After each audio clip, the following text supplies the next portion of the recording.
नमस्ते बच्चों। आ, आज हम लोग पढ़ने वाले हैं सबसे बेहतरीन सवाल और सबसे वीवीआई सवाल जो एग्ज़ाम में बच्चों को बहुत तंग किए हैं।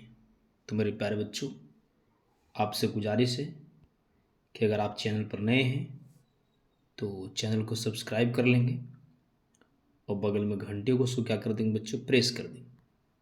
ठीक है ना। थोड़ा सा हम लिंक ले लेते रहे थे। और एक अच्छे दोस्तों को पास वीडियो को शेयर कर दीजिए जो आपके अच्छे दोस्त हैं। ठीक ना। तो चलिए हम शुरू करते हैं। सबसे बेहतरीन सवाल। और आपको पता है कि वर्ण पढ़ा दिए हैं, ठीक है ना। फिर उच्चारण स्थान पढ़ा दिए हैं। लेकिन फिर भी यहाँ से जब मैं ऑब्जेक्टिव सॉल्व करने जा रहा था तो देख रहा है कि डायरेक्ट पूछ ले 2024 में कि वायु पर उच्चारण में ऐसे पूछ ले, उच्चारण में वायु प्रक्षेप की दृष्टि से व्यंजन के कितने भागों में बांटा गया है। तो आंसर मारेंगे हम, 2 भागों में बांटा गया है। मैंने वायु प्रक्षेप की दृष्टि से व्यंजन को कितने भागों में बांटा गया है। तो आंसर देखेंगे कितने भागों में बांटा गया है, 2 भागों में बांटा गया। ठीक है ना। ये सवाल 2024 में आया है। शिफ्ट नंबर फर्स्ट जाकर मिला लीजिएगा क्वेश्चन बैंक से कि ये पूछा है कि नहीं पूछा है कि उच्चारण में वायु प्रक्षेप की दृष्टि से व्यंजन को कितने भाग होते हैं, चाहे कितने भेद होते हैं। तो आंसर मारेंगे हम कि उच्चारण के स्थान पर व्यंजन को 2 भेद होते हैं। पहला भेद का नाम है बच्चा अल्पप्राण और दूसरा का नाम है महाप्राण। आखिर व्यंजन का भेद है तो कौन, पहला है अल्पप्राण और दूसरा है महाप्राण। अब एक एक टॉपिक को हम समझते हैं। इसलिए मैंने सोचा कि चलो मेरा बच्चा कुछ बता देते हैं ताकि एग्जाम में जाएगा तो धूमड़ आके आएगा। अब पहला सवाल आता है अल्पप्राण किसे कहते हैं। पहला जो टॉपिक है कि अल्पप्राण किसे कहते हैं। मेरे प्यारे बच्चे ध्यान दिए, अल्पप्राण ये बोलता है कि इनके उच्चारण में कम वायु की आवश्यकता होती है। इसको जब हम बोलेंगे तो वायु कम अवल लगेगा, वायु कम लगेगा, उसे हम अल्पप्राण व्यंजन कहते हैं। ये डिफिनेशन रटने की आवश्यकता नहीं है क्योंकि अब तो डिफिनेशन आता नहीं, बट कोई पूछ दे तो याद रखेंगे। ए वैसे व्यंजन जिनके उच्चारण में कम वायु की आवश्यकता होती है उसे हम अल्पप्राण कहते हैं। इनके उच्चारण में कम वायु की आवश्यकता होती है उसे हम अल्पप्राण व्यंजन कहते हैं। ठीक है ना। देखिए जो क ख ग कैसे लिखते हैं, क ख ग घ अड़ ऐसे लिखते हैं ना। तो ध्यान दीजिए, तो क ख ग घ वड़ा लिखते हैं। उसमें देखिए कह रहा है पहला, तो पहला ही हो गया। दूसरा नहीं, फिर कहा तीसरा और फिर कहा पचमा मतलब अड़ा। मेरे प्यारे बच्चों, यानी अल्पप्राण उसको कहते हैं जिस वर्ग में पहला तीसरा पचमा, पहला तीसरा पचमा, पहला तीसरा पचमा ये सारे के सारे वर्ण होते हैं। जैसे मैं काखा का लिखेगा तो का होगा, फिर खा नहीं होगा, गा होगा, घा नहीं होगा, अड़ा होगा। जैसे ही आप छ जैसे लिखेंगे तो चा होगा, पहला चा होगा, छा तो नहीं, जा हो जाएगा, झा नहीं, या हो जाएगा। ये सारे के सारे बच्चों अल्पप्राण है। इसके साथ ही देखिए, इसके साथ ही या, र, ल और उबा, या, र, ल और उबा, ये चारों के चारों अल्पप्राण है। मेरे प्यारे बच्चों, उम्मीद करता हूँ यहाँ तक चीज़ों को समझ चुके होंगे। पहला तीसरा पचमा अल्पप्राण होगा, इसके साथ साथ या, र, ल, उबा, ये सारे के सारे क्या है, अल्पप्राण है। अगले टॉपिक पर आइए। इसके बाद होता महाप्राण व्यंजन किसे कहते हैं। तो देखिए इनके उच्चारण में अधिक वायु की आवश्यकता होती है। इसको बोलिएगा तो ज़्यादा वायु लगेगा। जैसे में इसको में दूसरा और चौथा, देखिए ओकरा में था पहला, यानी पहला था, फिर तीसरा था और पचमा था। तेरा में छूटा कौन कौन, छूट गया दूसरा और छूट गया चौथा। तो एक वो याद रहेगा, दूसरा अपने से याद हो जाएगा। तो ओकरा में था अल्पप्राण कहें किसको किसको, पहला के कहें, तीसरा के कहें और पचमा के कहें। तो जब महाप्राण क्या हो जाएगा, महाप्राण दूसरा हो जाएगा और केमा हो जाएगा, चौथा हो जाएगा। यही तो महाप्राण है। देखिए महाप्राण कौन है, दूसरा और चौथा को हम महाप्राण कहते हैं। दूसरा और चौथा क्या कहते हैं, दूसरा और चौथा को हम महाप्राण कहते हैं। मेरे प्यारे बच्चों, तो का नहीं होगा, खा होगा जो महाप्राण होगा, का खा, गा नहीं होगा, घा जो है महाप्राण होगा। जब चाचा जैसा लिखेंगे तो चा नहीं होगा, छा होगा। चा अच्छा जा नहीं होगा, झा होगा, फिर यहाँ नहीं होगा। अगर टाठा डाडा लिखेंगे तो टा नहीं होगा, ठा होगा, फिर डा नहीं होगा, ढा होगा। ये दोनों के दोनों महाप्राण है मेरे प्यारे बच्चों। उम्मीद करता हूँ अगर ता पूछेगा ता को चाहिए तो ता जो अल्पप्राण है, था महाप्राण है, ता था दा अल्पप्राण है, धा महाप्राण है और ना अल्पप्राण है। क्योंकि आपको पता है ना कि पहला पहला तीसरा तीसरा और पांचवा अल्पप्राण, ठीक, और दूसरा और चौथा महाप्राण। देखिए तो ये सारे के सारे महाप्राण, तो महाप्राण याद कर लेना, दूसरा और चौथा को महाप्राण कर। इसके साथ साथ और हम था या रा ला वा ना, या रा ला वा, तो बाद कुछ ही होगा तलाबे सा मुधानी सा डांटी सा और हा।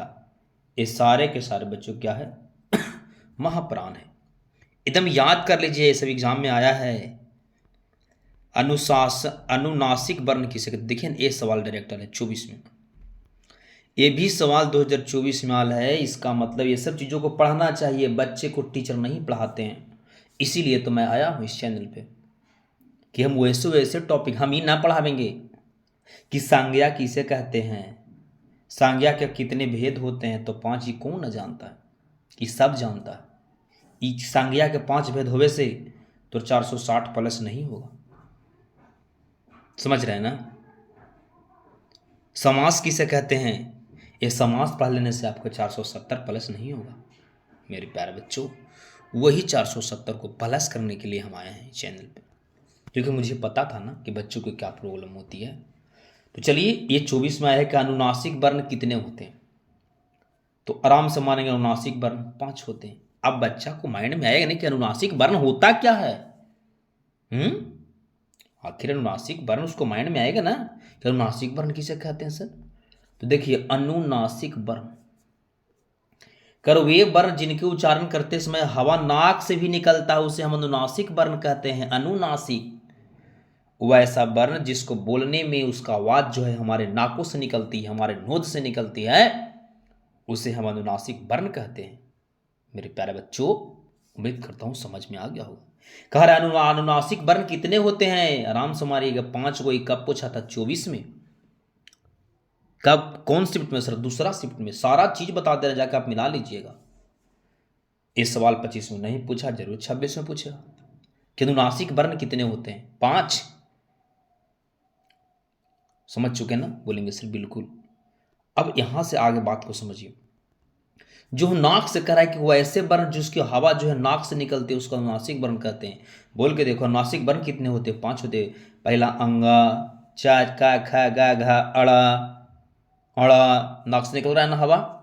चा छा जा झा इयो, ये भी नाक से निकल रहा है। ता था दधन्नो, तत दधन्नो, पा फबम्मो। जेकर उच्चारण नाक से होवे, जिसका हवा नाक से निकलेगा उसको हम अनुनासिक वर्ण कहते हैं। अनुनासिक वर्णों की संख्या 5 होती है। कौन कौन अनुनासिक वर्ण है सर, तो अंगा, अड़ा, अंगा, ना, ना, ना, अपफवलम्मा, ये सारे के सारे अनुनासिक वर्ण है, क्योंकि इनका आवाज हवा भल्लुक नाकों से निकलता। आगे बढ़िए।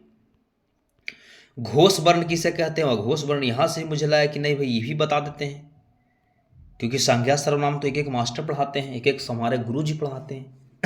लेकिन मैं वैसे टॉपिक के लेकर आया हूं जिनको गुरु जी नहीं पढ़ाते हैं, गुरु जी उनको छोड़ के चले जाते हैं। चलिए आइए, घोष वर्ण किसे कहते हैं, और घोष वर्ण किसे कहते हैं, डिफिनेशन आएगा नहीं। करे प्रत्येक वर्ग का तीसरा, चौथा और पांचवा, कोई टेंशन नहीं। घोष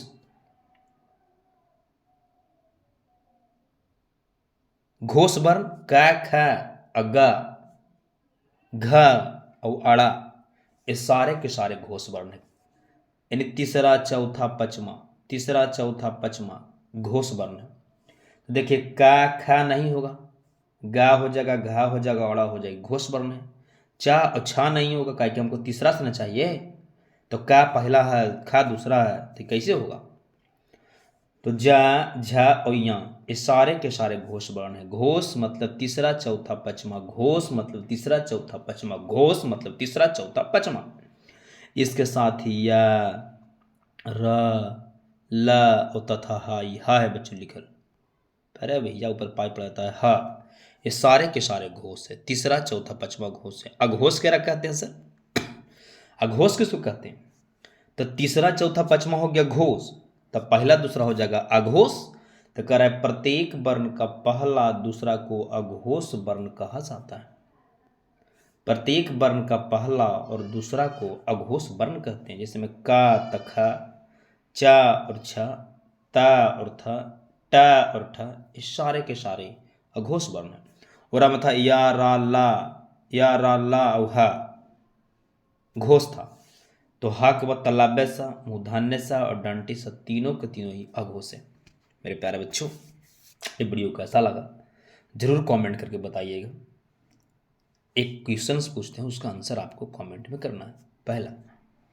पहला अनुनासिक वर्णों की संख्या कितनी होती है? पहला सवाल क्या है? अनुनासिक वर्ण की संख्या कितने होते हैं? अनुनासिक ने कट गया भैया, फिर से लिखो। अनुनासिक वर्ण की संख्या कितने होते हैं? आंसर कमेंट में पिन कर दीजिएगा। ठीक है बच्चों, थैंक यू। वीडियो देखने के लिए बहुत बहुत धन्यवाद। और इसके बाद हम ऑब्जेक्टिव लेकर आए हैं वर्ण, और जो अगर वर्ण नहीं देखे हैं, वर्ण किसे कहते हैं, उच्चारण स्थान अगर नहीं देखे हैं तो इसी वीडियो के नीचे लिंक है डिस्क्रिप्शन में, जाकर वीडियो को आप देख सकते हैं। थैंक यू बच्चों। जरूर अगर चैनल पर नए रहेंगे तो चैनल को सब्सक्राइब कर लीजिएगा और घंटी को बजा दीजिएगा, वीडियो को लाइक कर दीजिएगा, जिससे हमको मोटिवेशन बनते रहेगा और हमें जोश चढ़ता रहेगा, जिसके कारण वीडियो में एक एक टॉपिक को नहीं छोड़ूंगा। संज्ञा सर्वनाम तो सब बताते हैं, समास किसे कहते हैं, संधि किसे कहते हैं, लेकिन मैं कुछ अलग बताऊंगा। तो चैनल को बच्चों सब्सक्राइब कर दे, लाइक कर दे, शेयर कर दे। थैंक यू बच्चों।